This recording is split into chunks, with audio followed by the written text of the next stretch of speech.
ક્યાંક પટ્ટાવાળાની જીત થઈ તો ક્યાંક આઈપીએસની પણ હાર થઈ। લોકશાહીની આ જ મજા છે કે જ્યાં સામાન્ય માણસ પણ જીતી શકે છે, કારણ કે સ્થાનિક સ્વરાજની ચૂંટણીનું ગણિત જ કંઈક અલગ છે। વાત કરીએ મહેસાણાની, જ્યાં છેલ્લા 27 વર્ષથી ભાજપના કાર્યાલયમાં પટ્ટાવાળા તરીકે નોકરી કરતા રમેશભાઈ ભીલ છે એ ભાજપના કોર્પોરેટર તરીકે ચૂંટાઈને આવ્યા છે। તો ક્યાંક જે નેતાને લોકોએ ધારાસભ્ય બનાવ્યા હતા તે જ નેતાએ પક્ષપલટો કરતા જિલ્લા પંચાયતની ચૂંટણી પણ તેઓ હારી ચૂક્યા છે।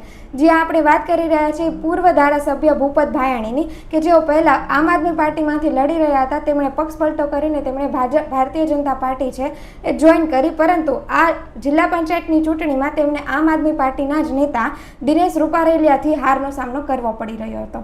વધુ વાત કરીએ ચાવન બેઠક પરથી પરાજિત થયેલા માયાભાઈ આહિરના દીકરી સોનલબેન ડેરની, કે જેઓ ભાજપમાંથી ચૂંટણીમાં ઊભા રહ્યા હતા અને તેમની કારમી હાર થયેલી છે। માયાભાઈ આહિરના પોતાના જ ગામમાં પણ ભાજપની હાર થઈ છે અને કોંગ્રેસની જીત થઈ છે।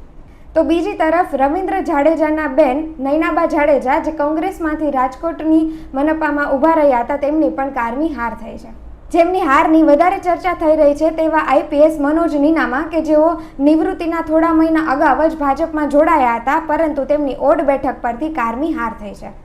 આવા જ એક પરાજયનું જીવતું જાગતું ઉદાહરણ મનોજ સોરઠિયાનું, કે જેઓ સુરત મ્યુનિસિપલ કોર્પોરેશનમાં આમ આદમી પાર્ટી તરફથી ઊભ્યા હતા, પરંતુ તેમની કારમી હાર થઈ છે। જો કે ઘણી જગ્યાએ સેલિબ્રિટી ફેક્ટર છે કામ કરી ગયું છે। ઉનામાંથી રાજલ બારોટ, વિજાપુરમાંથી નેહા સુથાર અને વડોદરામાંથી અંકિતા પરમારે જીત હાંસિલ કરી છે। તમને જણાવી દઉં કે રાજલ બારોટ છે ખૂબ જ જાણીતા સિંગર છે, જ્યારે નેહા સુથાર છે એ ગુજરાતી અભિનેત્રી તેમજ સિંગર પણ છે, અને અંકિતા પરમાર જે છે એ સોશિયલ મીડિયા સ્ટાર છે। આવી જ લેટેસ્ટ અપડેટ મેળવવા માટે ફોલો અને સબસ્ક્રાઇબ કરો નગરનાદ ન્યૂઝને।